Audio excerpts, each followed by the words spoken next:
Lyset fra nord er en ideell organisasjon for våkne og spirituelle mennesker med hjerte for alt som lever. Vi driver et spirituelt nettsted som heter lysetfranord.org. Vi er religiøst og partipolitisk uavhengig, men ønsker å engasjere søkende mennesker i et fellesskap med fysiske treff, Zoom-møter, blogger og forum. I podcastene våre så vil vi invitere medlemmer, fagfolk og andre og sette søkelyset på interessante temaer. Vi ønsker også å gi våre medlemmer og den vanlige mannen i gata en stemme, fordi vi vet at det finnes så mange kloke hoder der ute. Vi sitter heller ikke inne med noen fasit, men vi liker å stille spørsmål og undre oss over ting.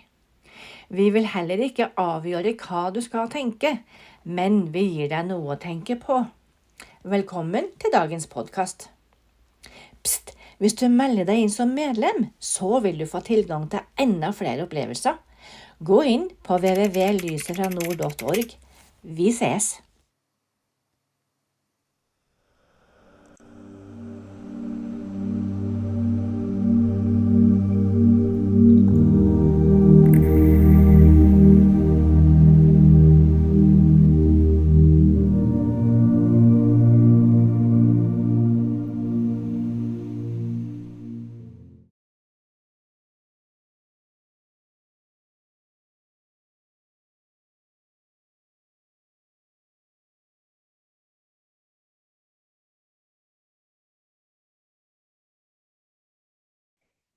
Da ønsker vi velkommen til nok en podcast i regi av Lyset fra Nord.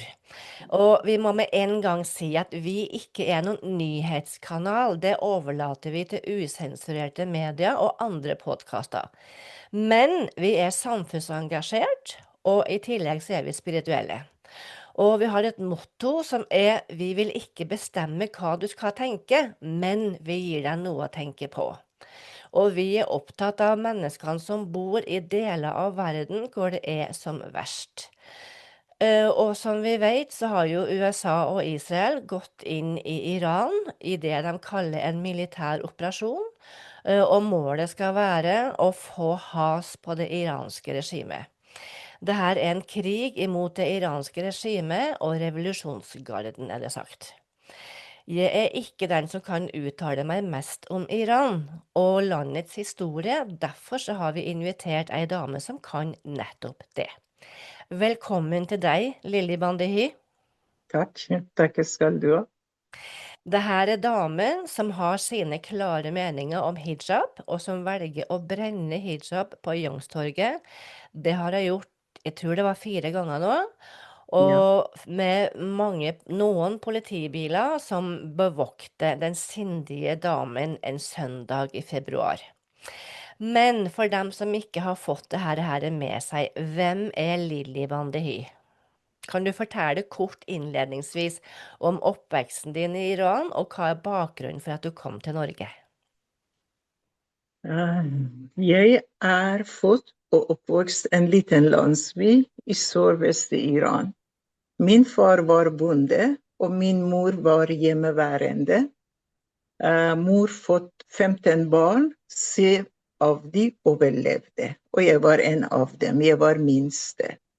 Min far var muslim, min mor var muslim, hele landsbyen var muslim, hele byen nærheten var muslim. Vi kjente ikke noe annet religion om islam.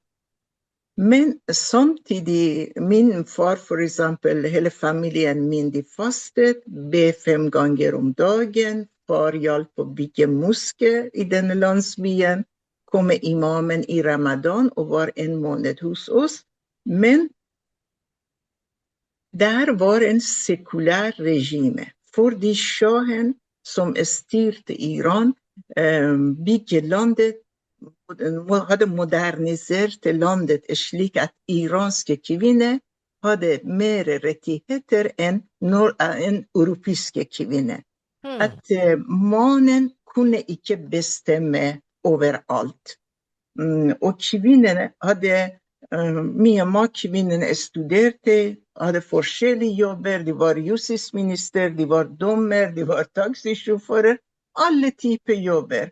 Om sommeren vi drar til Persiske hav, etter Kaspiske hav, og jeg badet med badedrakk. Men faren min som var muslim, se på meg uten at sette begrensningen for meg. Min mor pleide å gå med en hvit skaut som var fra hans stamme. Det var markeringen. Men det var ikke noen hijab. Kvinner hadde fått mye friheter. Vi hadde stemmerett, vi hadde rett til å velge, til å studere hvor mye vi vil reise alene. Alle de tingene, rett til skilsmisse, rett til omsorg til barna. Regimet var sekulær. Men etter hvert jeg ble giftet bort fordi far gikk konkurs, og jeg var i 10. klasse. Så min eldste bror hadde forsørget meg, bestemte at jeg må gifte. Og jeg giftet meg, og etterpå senere jeg begynte å fortsette videregående skole og tok lærerutdanning, og jeg ble lærer. Og etter hvert jeg ble veldig politisk aktiv. Jeg var kommunist. Fordi jeg trodde kommunist redningen for verden, og være kommunist var en del av feminisme, av å være moderne, av å tilhøre denne intellektuelle. Derfor jeg var kommunist og tro alt på Marx, denne røde boka, alt som står der, det skal redde denne sosialismen, kommunismen var løsningen for alt mulig i mitt land. Det var i hodet mitt. Til det ble 1979. Det betyr jeg var 30 år, som ble revolusjon. Og denne tida jeg var lærer, og fortsatt aktiv i politikken. Men når det ble revolusjon, et år hele folket vil ha bytte sjahen, spesielt vi kommunister og andre grupper som de hadde blandet kommunisme med islam. Mujahideen Khalq og kommunistene ledet denne revolusjonen. Og vi vil ha sjahen bort, vi vil ha sosialisme, vi vil ha kommunisme, vi vil ha noe bilde som Sovjetunionen. Denne tida var ikke Russland, var Sovjetunionen. Derfor jeg ble aktiv i denne demonstrasjoner. Og etter hvert, plutselig, det var mange demonstrasjoner, men vi hadde ikke noe leder. Det var et tomrom, det var ikke noe ledelse. Og plutselig, vi hørte om Khomeini, gjennom BBC, gjennom andre kanaler som fra utlandet, vi hørte om Khomeini. Og Khomeini kom på TV, kom i radio og snakket om hijab ikke obligatorisk, strom, skolebøker, skoler, alt skal bli gratis. Og denne oljepengene kommer på døra og deler til folk, og det skal være ikke noe politiske fanger. Og fordi Khomeini var muslim, og min far var muslim, jeg trodde på han. Jeg trodde at islam ikke farlig. Jeg trodde, ok, vi kan kombinere kommunismen og islam. Akkurat det som i dag gjør det feministene eller sosialistene i Norge, vi sier rått og partiet rått og de. Akkurat den at vi kombinerer kommunismen med islam, og islam ikke farlig, islam fredenes religion, og vi skal ikke ha politiske fanger, og alle skal ikke gjøre noe klasseforskjell. Vi trodde på alt som kom inn i sak, fordi vi visste ikke at i islam, det noe som heter taqiyya. At i islam man kan leve når islam tjener på den. Vi trodde på han. Derfor jeg var veldig aktiv, og denne dagen som Khomeini dro fra Iran, og Khomeini kom med, jeg var helt i ekstase. Jeg var helt glad, happy, og Gud vet hvor mye delekaker og søtsaker og sånn. Og det var 10 dager glede. Men etter hvert plutselig vi så noe forandringer. Plutselig Khomeini begynte å snakke om hijab. Plutselig snakke om den iranske grunnloven som var basert på fransk grunnlov med sharia-loven. Og kvinner, når du bytter iranske grunnloven som kvinner hadde alle rettigheter, og vold mot kvinner var forbudt, straffbar, drap på kvinner ble straffet akkurat som drap på menn, alt ble satt bort, og sharia-loven erstattet iranske lov. Og hijab ble obligatorisk. I begynnelsen, jeg var å demonstrere mot hijaben, mot at det blir sharia-lov, at det blir islamsk stat, eller islamsk republikk, men vi ble slått totalt ned på gata. Vi ble slått med kjettinger, de kom med motorsykler, svartskjortene, vi kaller den Hezbollah, vi kalte den. Søstrene Zainab, plutselig de kommer, vi visste ikke hvor de kommer, men de kommer og slå med teppekniv, hvis vi hadde lippestiv, hvis vi hadde teppekniv, kan slå oss, skjøt oss, og de forsvant, og ingen ble straffet. Etter hvert denne svartskjortene og Hezbollah, de dannet revolusjonsgarden, og senere Basij også, og moralpolitiet, de ble senere fikk navn. Men i begynnelsen, de hadde ikke navn, det var noen militser som opererer for regimet. Og der jeg begynte å bli fortsatt, jeg var fortsatt kommunist, fortsatt venstre, og jeg så, nei, dette er islam. Denne sanne ansiktet til islam er ikke denne islam som min far hadde. Denne islam, jeg er kvinne, jeg har ingen rettigheter.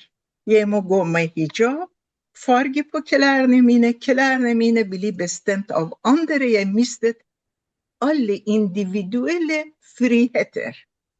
Og den som, alle rettighetene, for eksempel, min mann kan komme hjem med en ny dame. Og så sier gå ut, jeg skal gå med henne på soverommet, fordi menn fikk lov å gifte seg med 4 kvinner. Og de mennene som gifte seg med 4 kvinner, flere koninger, blir veldig reklamert på TV, på fredagsbarn. Og kvinner mister rett til omsorg til barna sine, rett til skilsmisse, steining av kvinner blir normal, vold mot kvinner blir ikke straffbar, og jeg ville intet, for eksempel, hvis min mann vil kunne bare nekte, nei, i dag du kan ikke gå og besøke moren din. I dag, nei, du kan ikke gå ut av døra. Han kan gå på banken og sjekke hvor mye penger jeg har, og ta ut de pengene. Jeg mistet alle rettighetene mine. Totalt, ikke bare jeg, millioner av kvinner, for i denne tida Iran hadde 30 millioner innbyggere. Vi mistet totalt alle rettighetene våre. Og kvinner kunne ikke være dommer, kvinner kunne ikke kjøre taxi, kvinner kunne ikke gjøre den, kvinner kan ikke gjøre det. Og 2 år senere ble masse henrettelsene. Og vi hadde en dommer, sharia-dommer som Al-Khali, det var galgedommer. Og han kunne gå i fengsel. Først de arresterte folk fra gate, fra studentbyene, fra kidnappe folk fra hjemmet deres, og etterpå han kan gå i fengsel, for eksempel 400 stykker der, og sier henrettelse, henrette, 10 år, 5 år, uten å vite navnet dem, uten at det var noe rettssak. Han ble kjent i hele verden som galgedommer.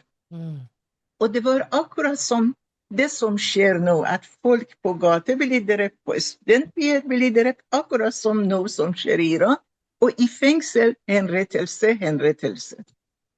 Jeg så det er ikke noe mulighet for meg, og jeg var lærer, og jeg var i en kommunistgruppe. Vi jobbet under jord. Vi var ikke åpen, men under. På dag jeg var mor, og jeg var lærer, men samtidig vi jobbet med denne gruppe. Men etter hvert ble det veldig vanskelig. Noen av mine venninner, mine venner, en som heter Abbas var i gruppen vår, ble henrettet.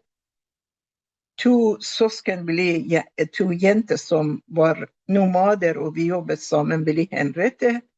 Noen andre rømte fra Iran.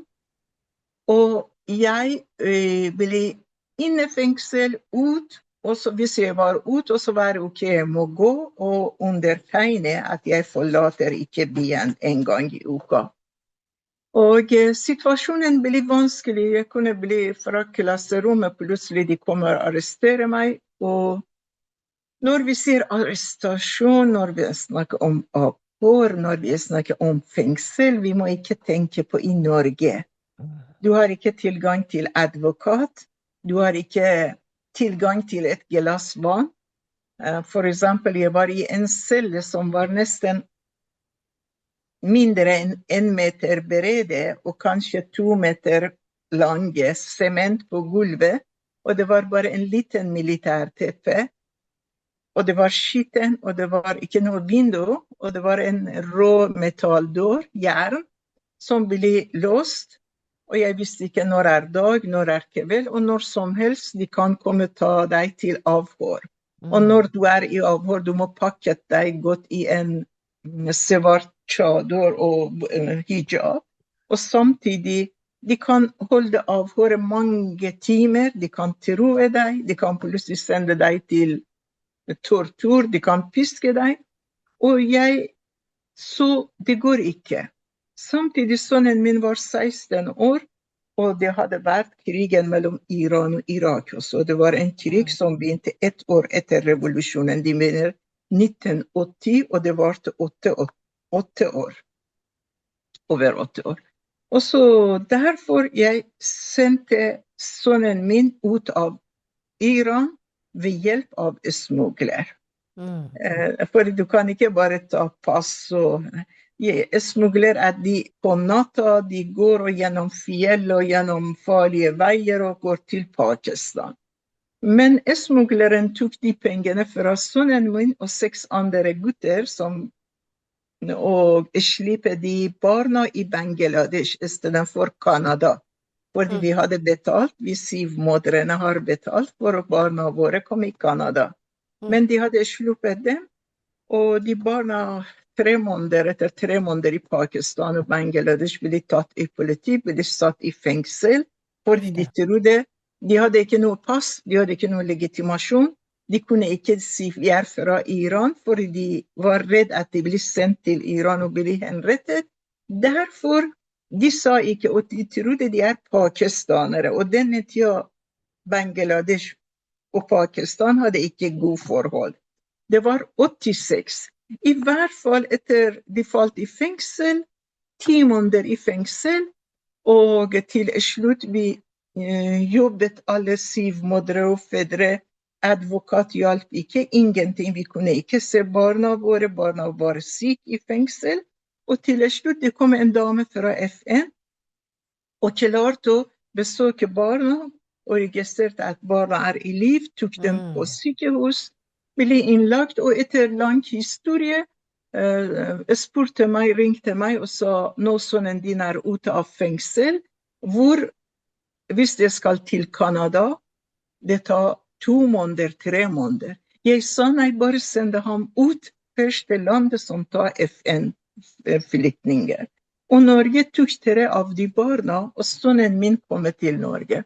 Derfor, 2 år senere, med min situasjon som har blitt verre, og vi måtte flykte fra Iran. Vi kom med fly til Teheran, hovedstaden, og fra der Tabriz med buss, og fra der vi reiste i løpet av denne uka, som jeg skal neste uke mandag være signere. Jeg var ute av landet, jeg var i Tyrkia. I Tyrkia vi fant en smugler, og vi hadde solgt huset, vi hadde solgt alt. Og denne smugleren tok seg av meg og 3 barna. Barna var 12 år, 12 år, kanskje 13 år, og minste var 1 år. Mannen min hadde visa og hadde ikke noe problem, han var ikke politisk. Derfor han reiste direkte med penger til Norge. Jeg ble 3 måneder i Tyrkia, med smugler, med krangling, med usikkerhet, med mye uforutsigbarhet, at vi kan ikke forlate leiligheten, de må ikke oppdage oss. og fra der til gamle Jugoslavia, nå Biograd. I Biograd, vi var cirka, jeg vet ikke, 1 eller 2 måneder der, og fra der til Wien, Østerrike. Og etter der, jeg og barna kom til Norge. En lang reise, veldig farlig, mange mennesker er smugler, mye press, usikkerhet og angst. Jeg kom til Norge i 1988. Jeg tror det var august. Og vi var 10 måneder. Denne tida jeg var veldig heldig, for i 3 måneder vi var i mottak, etterpå 10 måneder også 3 måneder i Tanum, 10 måneder i asylmottak i Notodden, og jeg og barna kom til Oslo. Og begynte livet i Norge. Denne tida jeg kjente ingen. Jeg kunne ikke norsk. Jeg hadde ingen familie. Ingen ventet på oss. Ingen dør. I hvert fall. Og jeg måtte jobbe 2 skift, for jeg ville ikke gå på sosialkontor og Nav. Jeg ville ikke barna lære seg å gå på Nav. Og i 91, jeg kjøpte leiligheten min. Fantastisk. 88 jeg kom. 89 jeg fikk en leilighet i Oslo fra kommune, men jeg kjøpte denne leiligheten i 91. 92 jeg begynte med sykepleierhøyskole, og jeg ble sykepleier, for jeg hadde lærerutdanning fra Iran. I Norge jeg tok sykepleie, og mens jeg studerte på dag, jeg jobbet på natta. Oi, sant. Fra natt til dag. Når jeg ble ferdig med sykepleierskole, og jeg hadde fått fast jobb, jeg var så glad som når første gang jeg kunne være hjemme og drikke te, og vet du, som akkurat jeg begynte å gråte første gang jeg kunne ta litt pause. Ja. Men etterpå så jeg hadde alltid 2 vakter, og etterpå begynte jeg å studere psykiatri, og jeg var alenemor med 3 barn, og faren til dem var ikke aldri stilte opp. Jeg stod alene midt i økonomien. Veldig vanskelig økonomi, veldig ensom, veldig alene, men jeg hadde fått energi. Når jeg kom til Norge, jeg ble helt menneske. For under Islamske republikk, jeg var ikke menneske. Jeg kunne ikke bestemme klær. Jeg kunne ikke, til og med bildet av kvinner var forbudt på en bok. En bok kunne ikke ha omslag av kvinner bak en bok, han ble brent. Og jeg hadde ingen rettigheter. Min mann kan gjøre hva som helst, han gjorde det ikke, men han kunne. Derfor, når jeg kom til Norge, det var alt vanskelig, men jeg hadde fått energi. De kreftene hadde åpnet det som akkurat, det var likestilling, det var ytringsfriheten, jeg kunne kle meg hvordan jeg vil, jeg kunne snakke med menn på jobben, kollegaene, eller de som det var, og jeg var trygg i gatene, var ikke noe hijab på denne tida, var ikke barnehijab, var ikke mange skjeggete menn, var ikke skjortel, var ikke mange musker, og jeg følte at jeg kom til en sekulær land, og jeg har fått frihetene mine. Og i 2003, jeg kom med første min bok. Jeg kommer fra Iran. Boka heter «Jeg kommer fra Iran», og den åpnet veien for meg, fordi boka ble veldig populær, 5 ganger ble trykket, og denne boka åpnet veien slik at jeg begynte å skrive for aviser, og denne tida jeg skrevet for nesten alle aviser, uansett Dagbladet, VG, Aftenposten, alle. Og etterpå jeg kommer senere med, og nå jeg holder på med 7. boka mi, i hvert fall, jeg må si. Men i 2008 jeg bygget organisasjonen LIM, likestilling, integrering, mangfold.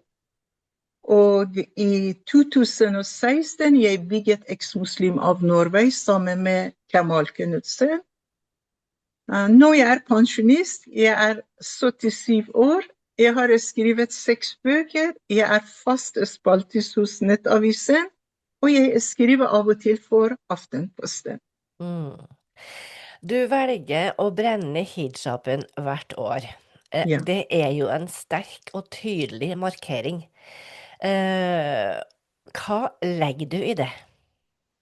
Fordi, tenk på i mitt land, jeg tror nå alle nordmenn, til og med de som veldig feminist og kommunist og veldig forsvarer hijab, de har fått med seg at hva skjer i Iran når det gjelder hijab. Hvordan iranske kvinner blir tvunget i hijab, hvordan de blir drept, hvordan de blir skutt på gata, torturert, voldtekt, henrettet. Bare på grunn av de tar av seg hijaben. Samtidig at vi ser at i europeiske land, spesielt i Norge, hijaben vokser veldig sterkt. Uten at de feministene, uten at de sosialistene stiller spørsmål ved hijaben. Hva hijab? Det kultur? Det religion? Det historie? Hva hijab? Hvorfor alle de damene plutselig blir så mye hijab fra 2006 plutselig eksploderte og blir mer og mer og mer hijab? Og hva årsaken, ikke bare i hele Europa? Hva det derfor? Og til og med de tar hijabdagen 1. februar, de feirer hijab. Denne hijaben som blir så i Iran har blitt Berlinmur for iranske kvinner. De klarer, de må rive den for at de blir hørt, og de kamper 47 år. I Afghanistan, de ser kvinner, ikke bare med hijab, med burka, de kan ikke snakke. I mange i Irak, i Yemen, i Sudan, vi ser hva skjer med kvinner gjennom denne hijaben, hvordan de kontrollerer livet, hvordan de markerer du muslim, kvinne, og du har ikke de rettighetene, du ikke like vær som en mann. Derfor, for å vekke feminister og sosialister og kvinner i Norge, derfor, for å støtte iranske kvinner, afghanske kvinner, pakistanske kvinner, Yemen, Sudan, kvinner i alle muslimske land, jeg brenner hijaben. For jeg har skrevet i 26 år. Jeg har 23 år. Jeg har skrevet bøker, jeg har skrevet kronikker for Nettavisen. Til i fjor jeg leverte 4 til 3 kronikk hver måned. For Aftenposten, men folk fortsatt ser på hijab som scout. Derfor jeg brenner hijaben for å få de sosialistene få dem, vekke dem. At de må vise solidaritet med andre kvinner. Det riktig at kvinner i Norge frigjort. Likestilt, men vi må ha solidaritet med kvinner i muslimske land, med kvinner i Østkanten, på Romsås, på Helsfyr, på de muslimske familiene i Norge.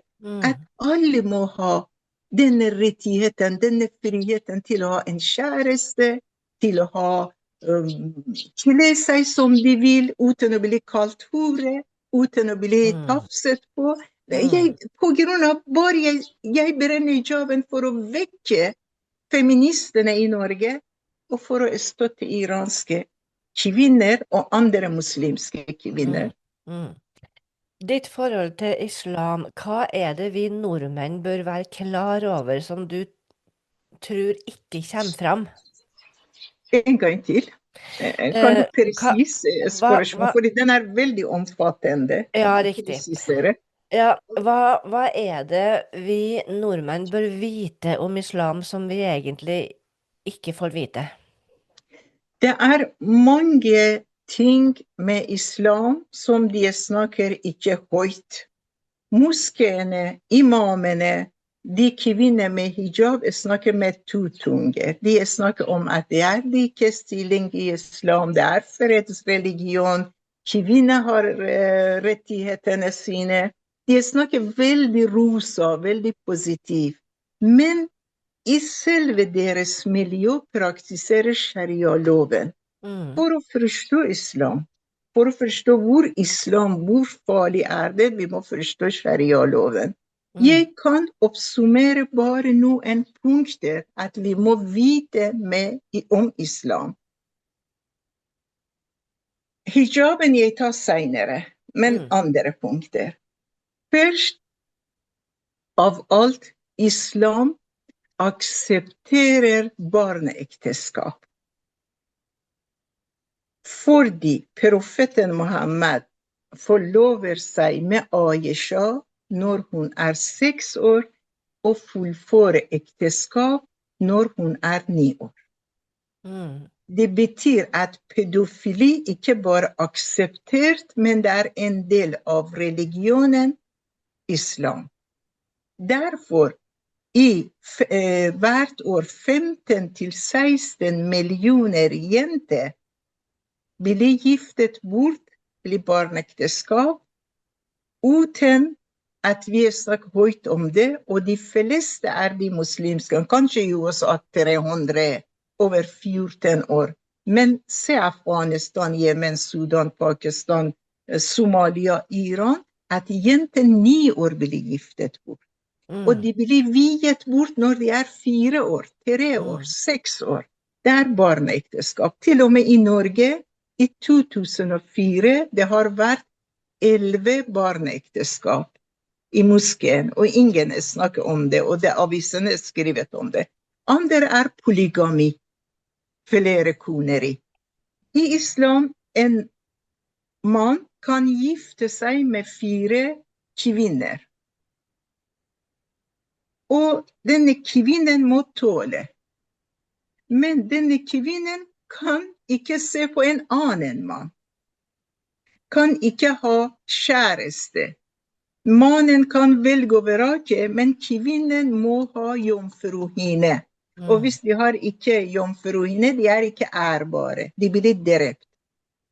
Tredje skilsmisserett. I islam, skilsmisserett gis til menn. Kvinner har ikke rett å skille seg. Og hvis, for eksempel i Norge, moskeene driver med vielse og skilsmisse. Men hvis for eksempel en mann skiller seg, først gifte seg og kommer med en kvinne fra sitt land til Norge. Ok, du har en kone som registrert i norsk og i moské. Etter 2-3 år skiller seg, eller 4 år skiller seg fra henne. Og det akseptabelt. Men skiller seg på norsk, ikke i moskeen. Etterpå, han gifter seg, han reiser hjem og gifter seg med en yngre utgave av dama. Og kommer hjem. Og der gifter seg på norsk. På norsk hun gift. I moskeen, i miljøen, hun gift med 2. I norske lov, du tror han gift med 1. Men i moskeen han gift 2. Og han kan gjøre dette i 4 ganger. Og denne polygami, flere konegi, det et problem som det ikke bare i Norge, det i Sverige, i Danmark, i hele Europa, og de finner ikke en løsning for dem. Til og med du ser barn med samme etternavn etter far, men sier, mannen min var ikke vel hos meg, eksen min. Men det tøys og tull, for hvis du ikke gift, du kan ikke legge deg med eksen din i islam. Det andre ting at barna, mye vold i islam. Mye vold mot kona og mot barna. Vi har lest det Abida Raja-bok, og sønnen hennes. Vi ser den beredt ut hvordan en mann kan ha full makt over barna, over kona. At kona har ingen rettigheter. Det pedofili i islam, som jeg fortalte. Kvinner har ikke rett til skilsmisse, kvinner har ikke rett til omsorg til barna. Kvinner arver halvparten en menn, for eksempel hvis en far dør, hvis har 1,5 million i banken, datteren får halv, broren får 1 million. Men i Norge det norske lov i arveretten, men de forbereder den på en måte som for de dør. Sharia-loven praktiseres i Norge. Andre ting er at et kvinne har ikke rett til kjæreste. Har ikke rett til å Det blir et dobbeltliv. Har ikke rett til å danse. Har ikke rett til å synge. Har ikke rett til å drive sport. For eksempel, dere går på ballett, på teater, på kino, på idrett. Hvor mange jenter dere ser i skiskyting, i andre idrett, i musikk? Hvor mange jenter dere ser i synge kor eller synge med Hvor mange jenter ser i ballett med muslimske bakgrunn? Det betyr at denne hijaben markerer at du er muslim, og du har de rettighetene. Du må gå over denne. Du har en rød linje som hele tiden, fordi du er kvinne, du må passe på plassen din. Men om hijab, vil du snakke om hijab også? Litt kort, for vi må prate en del om Iran også, men litt kort, ja, selvfølgelig. Ja, hijab er veldig viktig. Fordi feministene i Norge hele tiden sammenligner hijab med skaut. Og de blir lurt av islamfeminister og av kvinner med hijab, muslimske kvinner, at nei, det er bare skaut. Men det er ikke skaut. Fordi skaut kvinner bruker frivillig i hvilken farge de vil, hvordan de vil. Noen gang de binder bak, noen gang der. Og håret er synlig.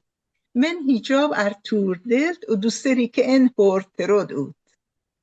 Det er det andre. Hijab har ingen rot i kulturen. Hvis vi ser bilder fra Iran, fra Kurdistan, fra Irak, fra alle land, fra forskjellige stammer, fra forskjellige nomader, fra forskjellige fylker i forskjellige muslimske land. Gamle bilder viser at ingen av de har hijab. Alle nasjonaldrager har noe for å pynte håret, men ikke den spesifikke hijaben. Hvis vi ser bilder av besteforeldrene, vi ser de har chador, de har sjal, de har sari, de har skaut, men de har ikke den spesifikke hijaben. Også i Koran er 3 vers. De 3 versene jeg har skrevet her. Det er kapittel 33, vers 53. Og der det gjelder profeten kona, sier når dere ber profetenes hustru om noe, spør etter en forheng. I vers 53 som presiserer profetenes hustruer og sier forheng. Men hvordan denne forhengen etter hvert blir til hijab, etterpå blir burka, etterpå blir alt mulig rart, det jeg forstår ikke. Og profetenes kone har eget plass i samfunnet. Denne tida, vi må se konteksten, tiden, stedet. Denne tida, når Muhammed flyttet til Medine, de ville bygget et hus, men ikke et hus med mange saler. Det er et rom av leire. Og i dette huset ligger ved moskeen. Derfor, når folk går til moskeen, kommer til Muhammed, og denne tida er ikke mobiltelefon, ringeklokka, de kommer bare inn. Og for å spørre spørsmål. Og Muhammed, som har god appetitt, har 16 unge kvinner. Og det er varmt i Saudi-Arabia, og det er ikke aircondition. Og det er varmt, og kvinner er lettkledde. Derfor, mennene går og snakker om de kvinnene, at hvordan hun var pen, hun hadde sånn, hun hadde rått hår, hun hadde svart hår, hun hadde... Derfor, denne verset, vers 53 i kapittel 33, kommer for profetenes kone, at det henger en forheng mellom delerommet med et forheng, at hvis noen menn kommer, ser ikke de profetenes kone som er lettkledde og mange. Det er det. Men plutselig blir denne verset hijab og burka og nikab for kvinner og blir tvunget på dem eller til å drepe dem. Andre ting, vers 33, kapittel 33, vers 28 til 33. Der også snakk om profetenes Muhammed-kvinne. At når dere snakker med fremmede menn, hold det blikket ned, og snakker ikke med begjær. Fordi dere vet ikke begjær hos menn. Derfor dere må være litt ydmyket, være litt dempe dere. For hvis denne mannen blir begjæret, profeten blir sjalu, dere må ikke skade profeten. Og den er også for profeten Muhammed. Siste vers. Kapittel 24, vers 33. Det kapittelet lyser. Denne verset snakker om hverken hijab, hverken scout, hverken snakker om scout. Jeg snakker om scout, men jeg snakker ikke om hijab. Og i scout, håret er ut. Håret foran er ut, felettene er ut, alt er ute. Og hvis derfor i Koran, de 3 versene, 2 vers er til profeten Muhammed, koner. 3. vers snakker om scout, og de sier dekke scout over brystet, slik at dekker deres pyrd. Pyrd, en av ayatollahene, en av viktige ayatollahene i Iran, så pyrd betyr smykke. Og i denne tida var utrohet, sier dekke med den over smykkene dine, at de blir ikke utsatt for vold eller stjelet. Og når det gjelder barnehijab, det er ikke en eneste vers, eneste grunnlag i Koran. For alle de 3 versene snakker om hustruer, om voksne gifte kvinner. Ingen av de er barnehijab. Og vi ser i dag hvor mye barnehijab, i hvert fall i Oslo, som jeg lever. Hvor mye barnehijab barn på 2-3 år går med barnehijab. Historisk sett, vi kan lese historien. Perserike, og vi kan lese Saudi-Arabia for Muhammed og etter Muhammed. For Muhammed var hverken hijab eller begrensning at kvinner ikke snakker med menn, eller krever jomfruhinne. Og ekteskapsalderen er 16 år, og kvinner kan velge sin mann. Men etter Muhammed kommer alle de begrensningene, fordi Muhammed hater kvinner. Og i min bok, jeg har skrevet en bok, og jeg er veldig stolt av, jeg vet ikke, kvinner i islam, eller islam forakt for kvinner.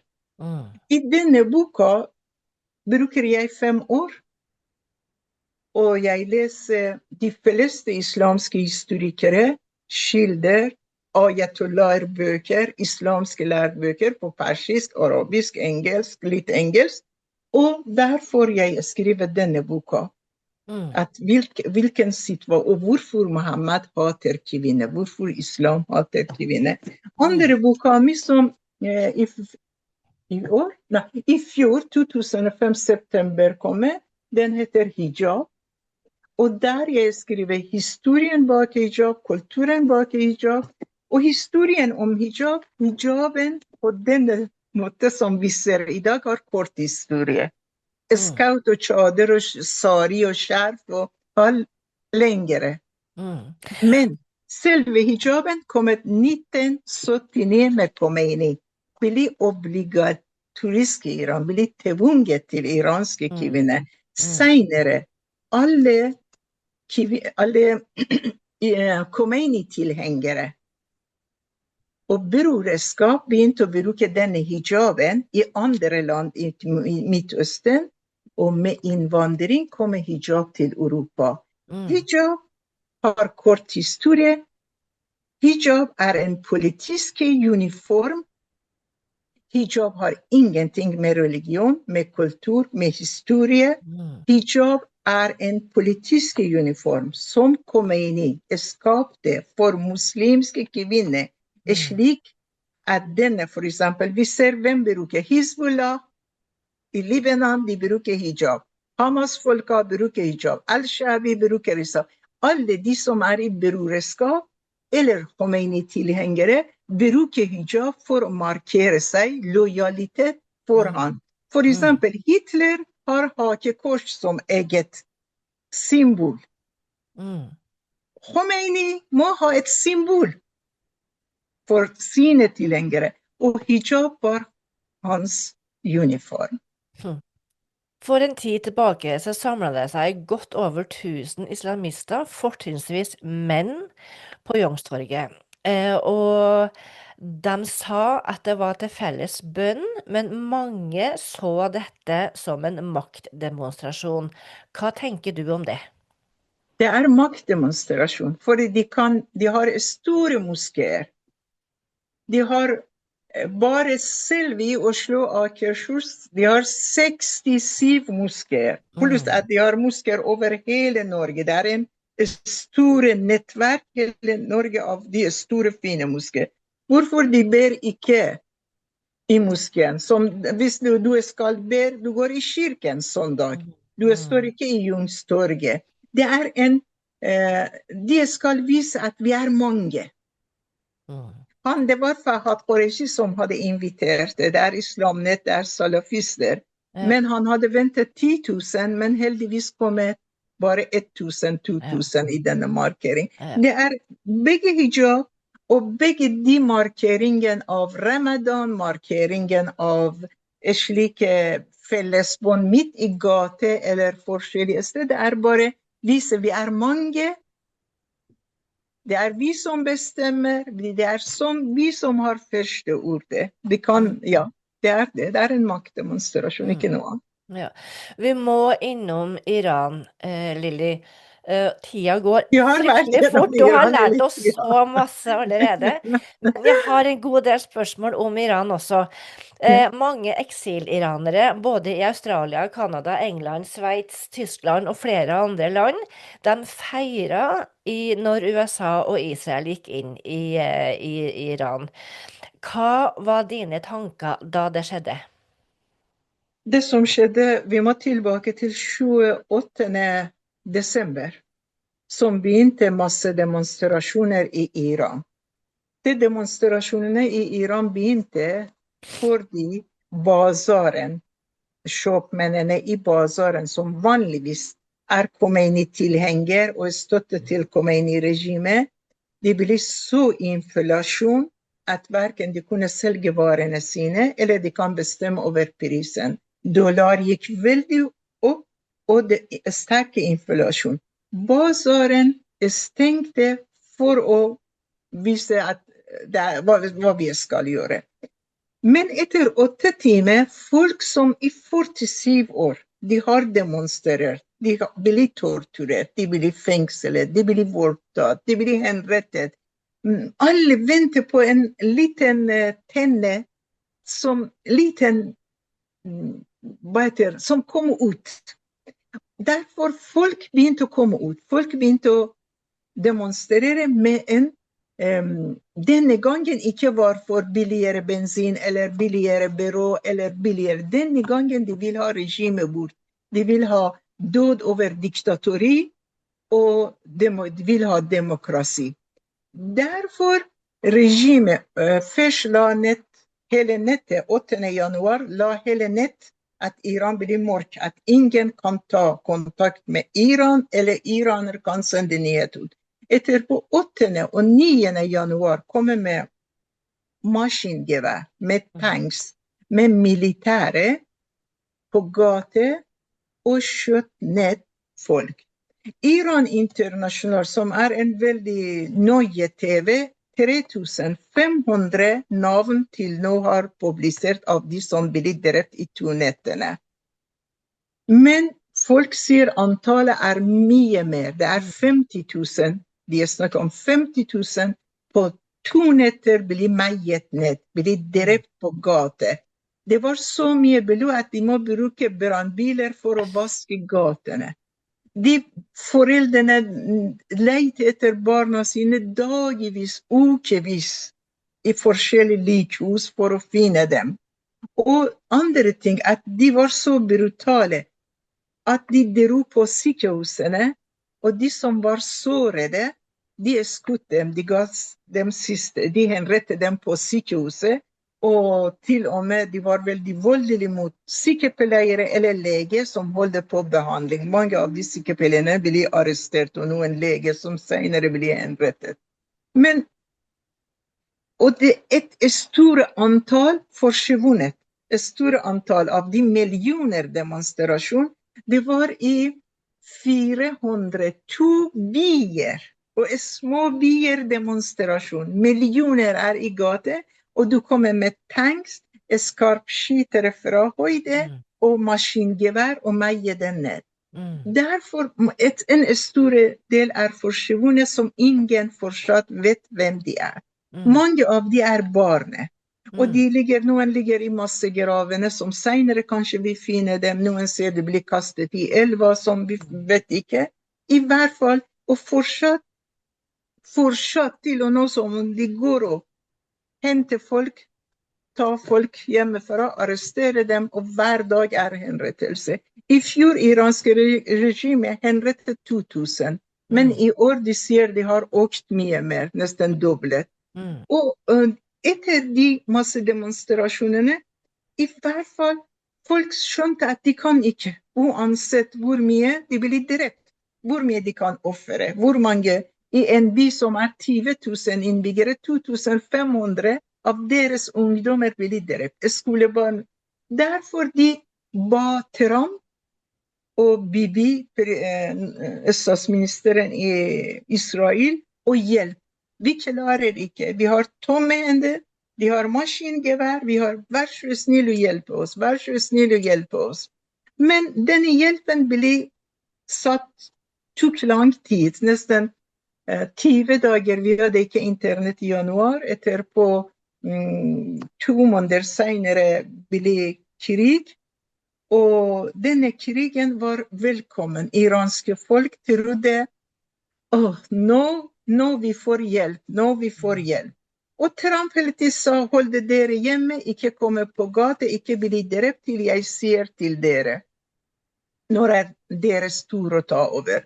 Og først de drepte, første dag, første minutt, Khamenei, lederen for iranske regimet, pluss 50 stykker av hans nærmeste regjering ble drept. Og folk plutselig kom i gata, og noen glad, og alle gratulerer hverandre, og de trodde det ble regimeskifte. Men ble en vakuum for leder, og med en gang revolusjonsgarden tatt over. Og revolusjonsgarden nå mye verre enn forrige. Nå ikke noe snakk om rettssak, nå ikke snakk om arrestasjon. De har rett å drepe folk. Og samtidig nå de har tatt 15 000 fra Al-Shabi i Irak, det militser, pluss Fatimiyun, pluss Zainabiyun, de militsene fra Irak og fra Libanon til Iran, og de ga gatene til dem og regimetilhengere.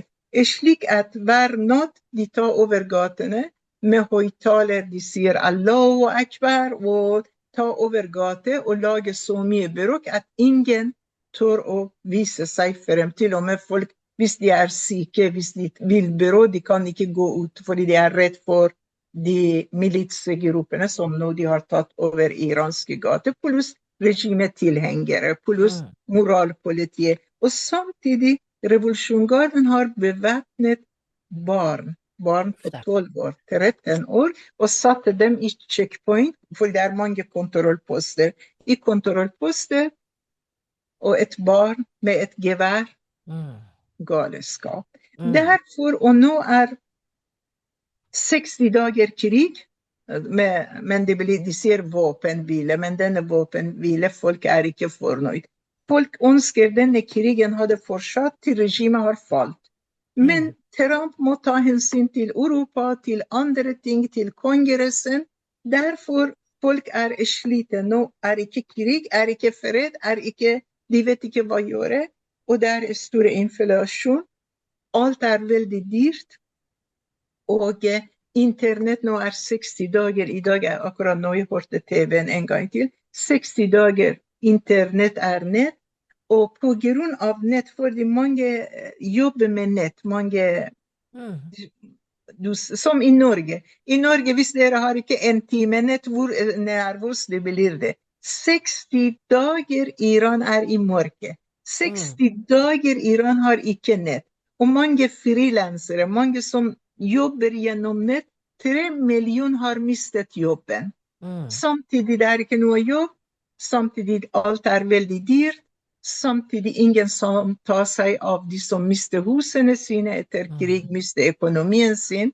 Det mat, butikkene full av mat, men folk har ikke penger å kjøpe. Hva tenker du om norske politikere sin første reaksjon og Espen Barth Eide sin uttalelse om at det her var i strid med folkeretten?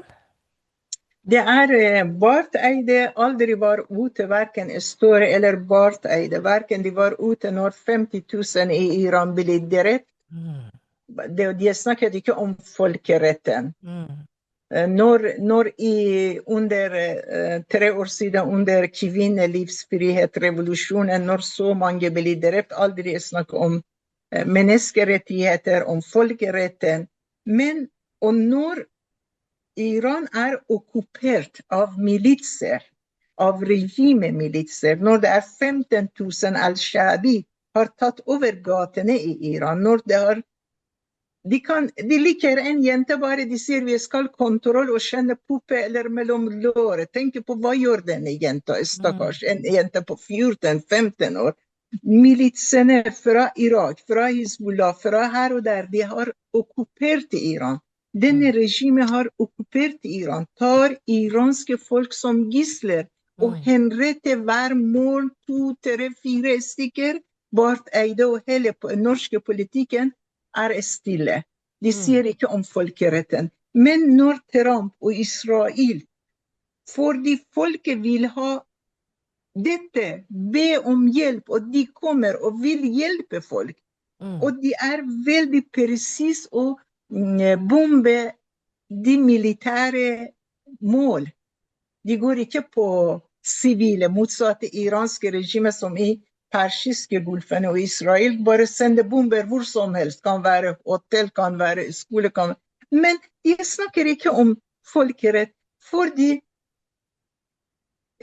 norske politikere kunne kaste denne iranske ambassade ut.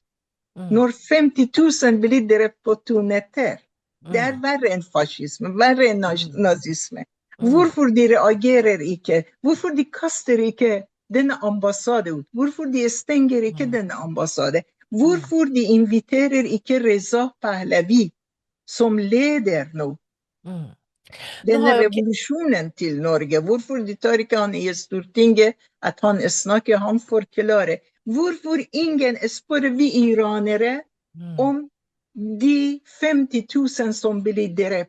Hvem var de? Hvordan var de? Hvor gammel var de? Hele fokuset på olje, og nå på denne Hormuzstriden, og olje, og olje, olje. Det betyr at norsk også norsk nå selger olje og gass på god pris, på blodig pris, på hvor mye de vil bestemme hver fat, $125-120, og samtidig de har mange forbindelser med Iran. For norske politikere, olje tykkere enn blod. Hører du at det iranske regimet har blitt svekket? Iranske regimet blir svekket på grunn av at de blir svekket, for de mistet mange av de hovedpersonene, hovedbrikkene. Samtidig de mistet lederen, og nå maktkamp mellom Revolusjonsgarden og Talibaf, en gruppe, og presidenten. Presidenten har egen gruppe, og de har ingen makt, ingen innflytelse. De har ingenting å si at de skal sitte og snakke med USA eller Israel, men Revolusjonsgarden har hele makten, fordi Revolusjonsgarden styrer økonomien og styrer militæret og har militsene med seg. Derfor nå en maktkamp i Iran, og det svekker regimet. Det mange av de missilgreier og de tingene ødelagt, mange av de checkpointene blitt bombet, mange av de viktige personene drept i militæret.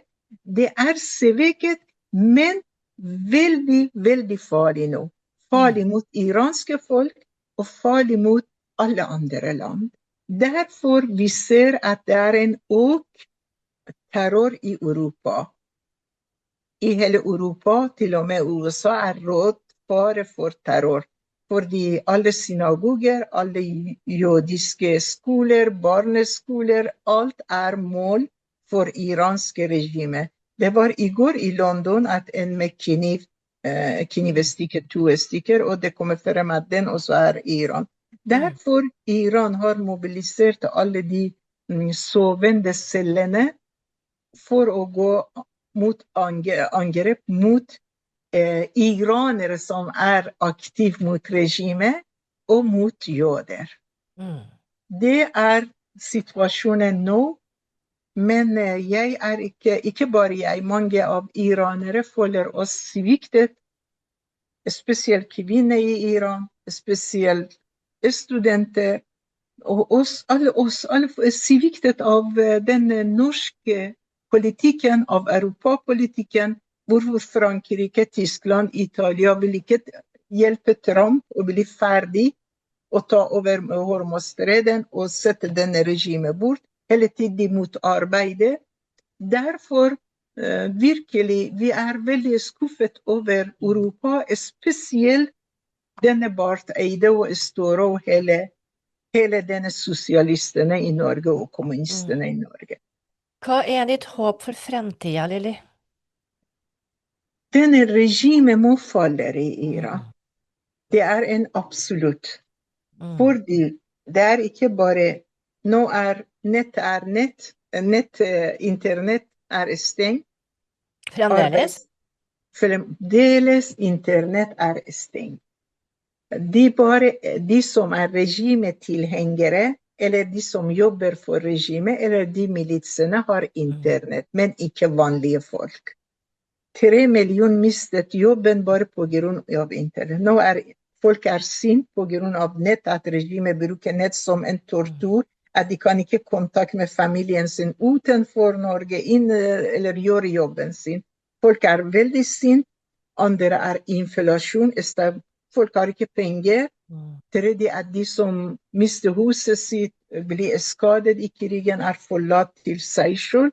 Alle de tingene, og denne at spesielt militsene som tar over gate, og de gjør hva de vil med folk, de har frie hender, det gjør folk veldig sint.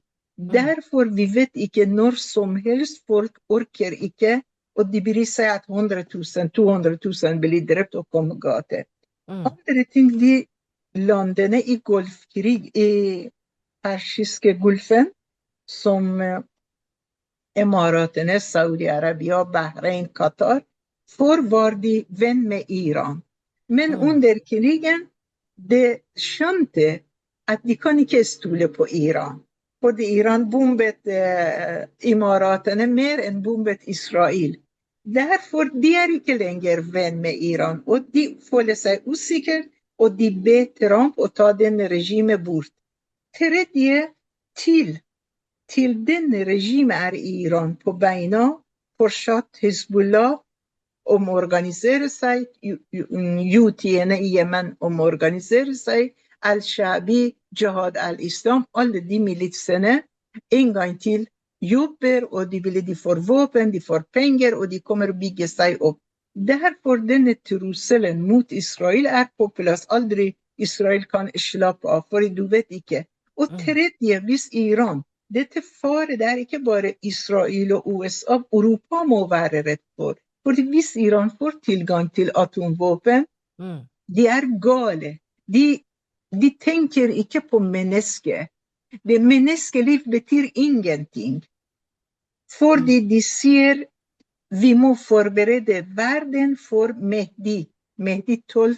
imamen, denne frelsen, skal komme.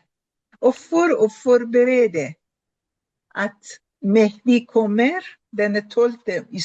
Shia-islamske imamen kommer, det må 5 av 7 bli drept. Ok. 5 av 7, ikke bare Iran. 5 av 7 hele befolkningen, det deres teori. Det jernvasket, de tenker på Mehdi, den siste imamen. Derfor de bryr seg at de blir drept, eller drepe andre. Begge to jihad. For revolusjonsgarden, for militser, for islamister. Uansett, du vil dere, eller drepe andre, du martyr. Du kommer til paradiset. Menneskerettferd, hva heter det? Det ingenting. Det bare du kan henrette bare i dag 6 stykker til. De bryr seg ikke om det. Jeg vet også at det veldig mange i Norge som opptatt av din trygghet. Føler du deg trygg i Norge? Nei. Nei. Dessverre. Når jeg kom til Norge, jeg følte det var ikke hijab, som jeg sa, det var ikke skjeggete menn, og det var ikke skjorter, og det var ikke ramadan, og det var ikke eid, og det var ikke halal og haram, og det var ikke sitte i lange gater og torg og be bånd og sånne ting. Fredagsbånd. Derfor jeg følte jeg kom til et sekulært land. Jeg følte meg fri. Men nå gjennom hijaben, gjennom moskeen, de har avsekulariserte skolen, avsekulariserte samfunnet, avsekulariserte det. Og samtidig de bruker de kriminelle gjenger for å skape uro. Vi ser for eksempel de siste sakene som kommet i nettavisen og Aftenposten, alt de skriver, de siste drapene, de Foxtrot, som han tyrkiske reven, han Majid Nawaz, lederen, den sitter i Iran og leder den fra Iran. Derfor de bruker kriminalitet for å gjøre uro. De bruker terror mot jøder, mot iranere, for å lage uro. Samtidig, gjennom hijab, gjennom antallet moskéer, gjennom antallet organisasjoner, islamske nettverket, Islamsk Råd Norge, Kvinnesenteret, LIN, den andre, islamiserer samfunnet. Vi ikke sekulært samfunn. Derfor, jeg som islamkritiker, jeg føler meg ikke trygg. Jeg går med voldsalarm, god kontakt med politi, voldsspray og hemmelig, ikke adresse, men jeg har sikkert et sted også. Hva vil du helt kort si til oss i Norge? Jeg må si til dere, bli våken nå. Ta landet deres tilbake, ta gatene deres tilbake, ta ytringsfriheten tilbake, ta sekularismen tilbake. Fordi når islamisme og kommunisme, de holder på å gå i seng sammen nå, det blir akkurat når jeg var i Iran, 1979, jeg var kommunist, jeg gikk i seng med islamistene, og landet mitt ble ødelagt, og 47 år, tusenvis, 100 000, 200 000 ble drept, henrettet, men vi klarer ikke å bli ferdig med islam. Hvis islam, for nå ikke, dere bryr seg ikke hijab deres kultur, hijab sånn, moské sånn, ok, halal, shot kan det, men litt og litt og litt. Når en lærer på skole kan ikke håndhilse på eleven sin. Når en lærer kan ikke styre klassen sin, denne gutten sitter med beina over bordet, og når vi går ut av klassen for jeg skal be, for jeg faste, for jeg orker ikke. Når lærer kan ikke kreve karakter, kan ikke kreve oppgavene. Lærere mister makten. Politiet mister makten over gaten. Vi ser, de går angrep med morestein og står mot politiet. Når det demonstrasjon, de stiller opp, og de begynner med hatefulle ytringer mot demonstranter. En i Sverige, han som brente Koran, Salvan, ble drept, og ingen ble tatt. På denne måten, de mister ikke poeng, men de mister litt og litt og litt. Og når dere våkne, det totalt islamisert og totalt ferdig, og du kan ikke sitte sånn og snakke med meg heller. Og det som jeg må si, jeg ser bak deg bildet av en kvinne. Ja. Når islam tar makten, du kan ikke se bildet av en kvinne på en museum, på en galleri. Hele Frøynerparken, her Wergelandmuseum, alt blir ødelagt fordi kvinnehår, kvinnekropp, kvinnestemme synd og må slettes av samfunnet. Dere må bli våken, dere må velge en riktig parti. Vi ser partiet Rødt, hvordan går med Venstre, SV, Venstre med hun dama med burka, nestleder.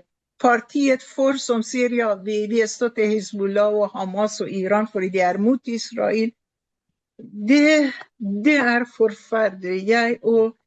Jeg synes til slutt, vi har 1500 jøder i Norge. Og de er under press. Vi vet ikke når, hvilken skole, hvilken synagog blir brent, som det skjer i England, som det skjer i Frankrike og i Tyskland, over hele landet. Derfor dere må bry seg om jøder. Det er ikke farlig at en jøder kommer. En jøder må ikke bli slått ned for de bærer en israelske flagg. Det er derfor dere må passe på de jødene, at de også ikke forlater Norge. Norge er ikke islamske stat som har ikke plass for jøder og kristne. Dere må ikke bli som Libanon. Libanon var en kristen land i 1979. Etter Khomeini etablerte Hezbollah litt. Etterpå blir muslimske land og blir terrorland og blir det vi ser nå. Derfor Norge må lære fra Iran, fra andre land. Og samtidig Norge må forstå hva er islam. Hvilken land styres av islam som har kvinnerettigheter, menneskerettigheter? Bli våken. Lære av historien, vær så snill. Og la ikke dette flotte landet, det Wergelandlandet, det landet som er nydelig, bli ødelagt av islam. Hvis du er i Norge, spiser den som du finner i butikken. Hvorfor halal og halal? Hvorfor belyse en hele gate for eid? Hvorfor skal barne hijab? Hvorfor hijab? Dere må stille spørsmål. Dere må tåre å stille spørsmål. Dere må tåre å sette foten ned. Dere må tåre å velge politikerne. Fordi mange tror hvis de stemmer på Venstre, hvis de stemmer på FrP, nei, vi er ikke feminist, vi er ikke kommunist, vi er ikke intellektuell. For hvis at jeg er intellektuell, jeg må gå og stemme på Rødt, på SV, på den. Nei, se på landet ditt, beskytte landet ditt. Du har gitt oss en kjempevekker. La oss nå inderlig håpe at det blir de endringene for folket i Iran som de selv ønsker, og at det endelig kan bli fred i det landet som har hatt det så umenneskelig tøft i så mange år. Ikke bare fred, regimeskifte. Vi ønsker Iran, for hvis det blir fred uten regimeskifte, det betyr henrettelse, det blir voldtekt, det betyr hijab, det blir fengsel. Ja. Lilly Bandi, tusen takk for at vi fikk bli mer kjent med deg, og at du delte denne stunden her med oss. Og vi ønsker deg lykke til videre i din kamp for likhet, frihet, rettferdighet. Og jeg er helt sikker på at jeg har fått med meg... Norge. Ja, for Norge. Og jeg er helt sikker på at du har fått med deg din egen heiagjeng her i dag. Ja, takk skal du ha. Jeg håper det. Jeg håper noen som leser bøkene mine, spesielt hijab. Og hvis de vil ha mer om islam, kvinner i islam, for å bli våken, for å ha fakta. Vi skal legge de bildene av de bøkene under videoen her. Takk skal du ha. Tusen takk for at du ble med oss i kveld. Bare hyggelig.